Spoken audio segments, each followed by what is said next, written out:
brought to you by Nova शुद्ध घी।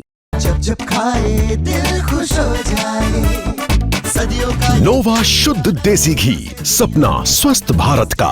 I love ghee. Sector 11 में ही रहते थे। एक आईपीएस को अगर सुसाइड करना पड़ रहा है देश में, तो इस देश का क्या हाल होगा। एक आईपीएस को जिनकी वाइफ आईएएस है, उनको अपनी अगर एफआईआर कटवाने के लिए भी, एफआईआर सेक्टर 11 पुलिस स्टेशन में लिखवाने के लिए भी जद्दोजहद करनी पड़ रही है, तो आप समझ सकते हैं कि आम आदमी की एफआईआर तो भूल जाइए।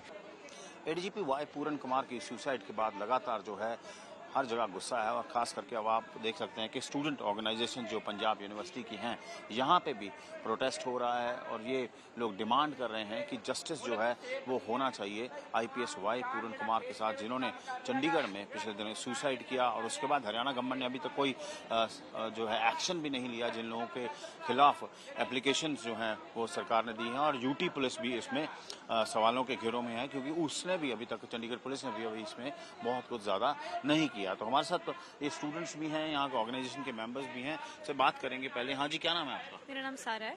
सारा जी, ये बताइए कि आज स्टूडेंट ऑर्गेनाइजेशन प्रोटेस्ट कर रही हैं पंजाब यूनिवर्सिटी के अंदर, क्या डिमांड्स हैं आप लोगों की? देखिए, जैसे जो ये घटना हुई है, मतलब ये बहुत परतक, पंजाबी च बोलना, ਇਹ ਬਹੁਤ ਪ੍ਰਤੱਖ ਆਪਣੇ ਕੋਲ ਉਦਾਹਰਨ ਹੈ ਵੀ ਜਿਹੜੇ ਜਾਤੀਵਾਦ ਹੈ ਉਹ ਆਪਣੇ ਜਿਹੜੇ ਸਟੇਟ ਦੇ ਇੰਸਟੀਟਿਊਸ਼ਨਸ ਨੇ ਉਹਨਾਂ ਵਿੱਚ ਵੀ ਕਿਸ ਤਰ੍ਹਾਂ ਮਤਲਬ ਬਹੁਤ ਤਰ੍ਹਾਂ ਨਾਲ ਸ਼ਿਕੰਜਾ ਆਪਣਾ ਕਸਿਆ ਹੋਇਆ ਹਜੇ ਆਪਾਂ ਦੇਖਦੇ ਜਿਵੇਂ ਸੁਸਾਈਡ ਵੀ ਹੋਈ ਹੈ।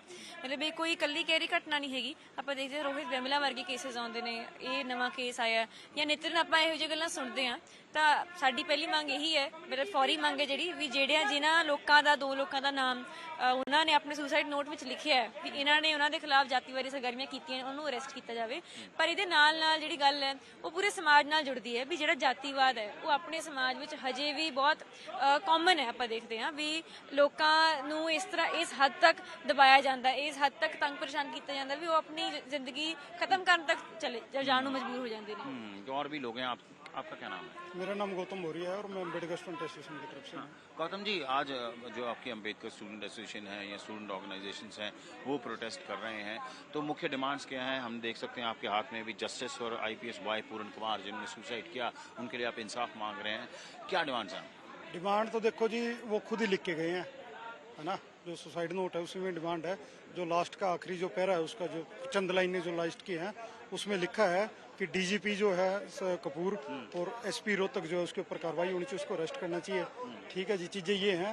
और परिवार के साथ किस चीज का है? स्टूडेंट ऑर्गेनाइजेशन में किस चीज का? स्टूडेंट ऑर्गेनाइजेशन को जो गुस्सा है वो जस्टिस का है, जो जस्टिस नहीं मिल पा रहा है। इन जस्टिस जो गवर्नमेंट बैठी है, चाहे वो हरियाणा गवर्नमेंट हो चाहे सेंटर की गवर्नमेंट हो, ये अकेला हरियाणा सरकार का मसला नहीं है और ये अकेला मतलब एक एडमिनिस्ट्रेशन का इशू नहीं है, ये सबका इशू है। उसमें चंडीगढ़ के जो डीजीपी हैं हुड्डा साहब, उनकी भी नालायकी है कि वो एफआईआर जो उन्होंने की वैसी एफआईआर की कि जो सही में एफआईआर नहीं है।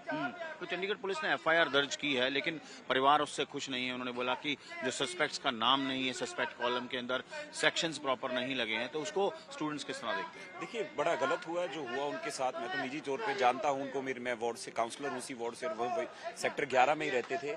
एक आईपीएस को अगर सुसाइड करना पड़ रहा है देश में, तो इस देश का क्या हाल होगा। ये जो सिस्टम है, हमारी लड़ाई सिस्टम के खिलाफ है।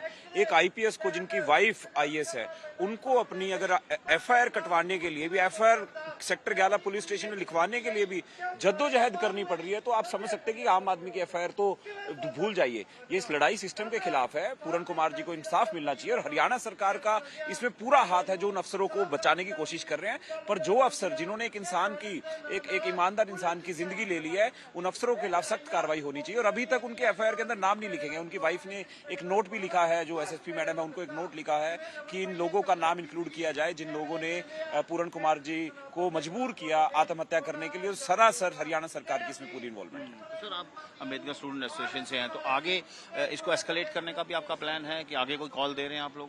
कॉल देखो जी, परिवार के साथ मैं पिछले 2 दिन से हूँ और आज डीजीपी ऑफिस में भी हम मीटिंग में थे।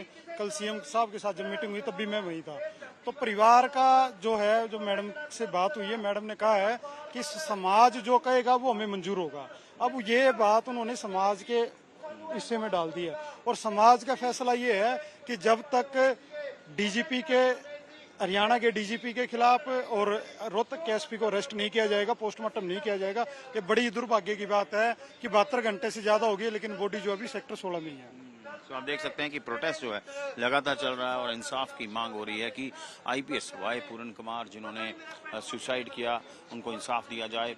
जो उनकी पत्नी है आईएएस ऑफिसर हैं अमनीत कौर, उन्होंने कैटेगोरिकली लिखा है चंडीगढ़ पुलिस को कि जो आपने एफआईआर है वो ठीक तरह से दर्ज नहीं की, उसको भी ठीक किया जाए। और इसके अलावा उन्होंने खास बोला है कि हरियाणा के जो डीजीपी हैं शत्रुजीत कपूर और इसके अलावा जो एसपी रोहतक हैं उनको भी जल्दी अरेस्ट किया जाए। चंडीगढ़ से कैमरा पर्सन गिरीश के साथ असीम बसी।